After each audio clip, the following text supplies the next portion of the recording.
So wala pong Sir- ghost project up po, Secretary. Well, clearly naman, hindi to ghost project kasi may nakatayo. At ito, kaya rin naman hindi na tapos kasi nga, naubos yung pondo. Sir, bakit- Bitin yung pondo. Kulang yung pondo. O ano? Eh, hindi ko na alam kung bakit. Wala pa ako nun. Sir, just So- so, review, sir. Sir, itanong ko lang, so bakit kailangan piece by piece po yung project, sir? Yun nga din yung tanong ko eh. Bakit ganun? Ang problema nga, sinasabi sa akin ng mga matagal na sa DPWH, kamukha ni RD Richard, nagre-request daw sila sa region o sa district, pero pagdating daw ng final na budget, either minsan nawawala or nababawasan ng malaki. So, kailangan talaga ipaliwanag natin sa lahat, kasama na rin sa Kongreso, na siguro bago naman tayo mag-isip ng bagong project, i-priority muna natin yung mga hindi pa tapos. Tapusin muna natin, siguraduhin muna natin. Kamukha ito, wala namang right of way problem ito. Buti sana kung may right of way problem.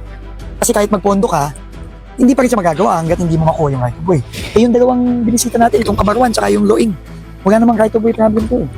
Diba? So, kailangan tingin ko yung pag-iisip natin lahat, kasama na rin yung mga partners natin sa Kongreso, sa Senado, tingin ko dapat pare-pareho tayo ng mindset, common sense lang naman to. Yung mga inumpisahan na ongoing, tapusin na muna natin. So lahat na po ng ongoing na project na tapos. Yun ang pipilitin natin. Yun ang pipilitin natin. So, sir, so contrary po sa statement, ina-admit po ng DPWH po talaga na lahat po ng mega projects po like Regis po talagang face by face po talaga. Contrary po dun sa Hindi lahat. Hindi lahat face by face. Kunyari, yung mga malalaki nating bridge, yung kunyari, yung bridge sa Kabagan, ay yung bridge sa sa Kamaranyugan, sa Cagayan. Inaugurate ni Pangulo yon. Yun, natapos yun, 2 taon lang. Di ba? Tapos na. Yung bridge sa Bukana, sa Davao, 2 taon din, 23 to 2025, tapos. Hindi ba? May mga ganon. Pero para sa akin, dapat lahat ganon. Pati yung mga tulay na ganito, na hindi naman kalakihan, di ba? Dapat ganon. Lalo na nga yung mga ganito, kasi hindi naman malaking pondo. Kailangan dito, isipin mo, 50 million lang. Hindi pa mapondo ng buo, di ba? Hindi mali yun. So, kailangan talaga, So, hindi to ghost project. Hindi to ghost project, kasi sinimulan to nung last year, 2025, ang pondo 30 million lang. Ito lang ang kaya ng 30 million. So, ito lang yun. Ngayon, dadagdagan na natin ang pondo. In fact, wala nga daw pondo to ng 2026 eh. Tama ba? Wala. O, wala.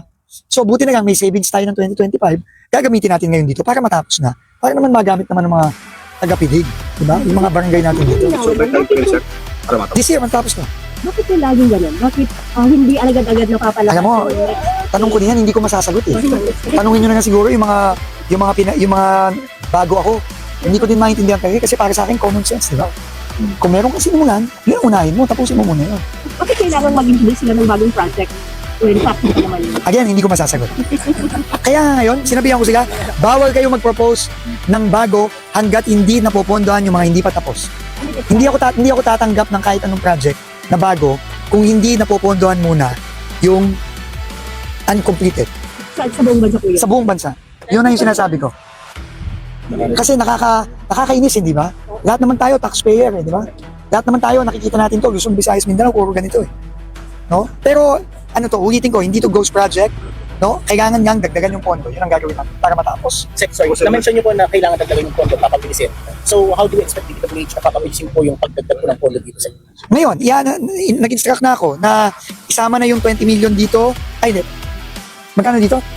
Ang kailangan? 50 million for this sa Kabarwan, 20 million sa Loing, 15. and 15 million sa Estancia. So ano yun? 50, 20, 85 million na yun. Ang liit na, ang budget ng DPWH, billion yan. Daang billion yan. Di ba? Para lang maging magamit naman ng mga kababayan natin dito sa Pilig. Diba? Sir, any reason kasi bakit hinayaan pa natin lumabas sa social media bago actually yung plan? Hindi ko hinahayaan. Talagang pupunta naman ako dito. Kaya lang, tawag dito, mabuti nga yung social media eh. Maganda nga ako. Yung naglalabas ng social media, nagpapasalamat ako sa kanilang lahat. Nagpapasalamat ako kasi dapat naman talaga mainis tayong lahat pag may ganito eh. Di ba? All over the country to. Di ba? So, para sa akin, gawin natin ang utos ni Presidente, ayusin natin. Di ba? Yung social media, tama yun, ilabas nyo. Di ba? Ilabas nyo kung, in fact, mananawagan pa ako. Kung meron pa kayong makitang unfinished report nyo, di ba, pipilitin natin po. Sumbong nyo tong mga dito. Kung meron silang hindi tinatapos. Sumbong nyo, sasabihin nyo. Kung merong unfinished, tapusin natin. Sir, isip na nakakasuhan mo yung vlogger na nag-expose dito? Nakakasuhan mo raw yung vlogger? Bakit ka naman kakaso? Bakit ako kakaso sa brand? Salamat kasi sir eh. Pinasalamatan ko nga eh. Pasalamat eh. Ba't ko kakasuhan? Hindi ko to. Ba't naman ako, hindi ako mahilig sa kaso. Pasalamat Kaso. Salamat po.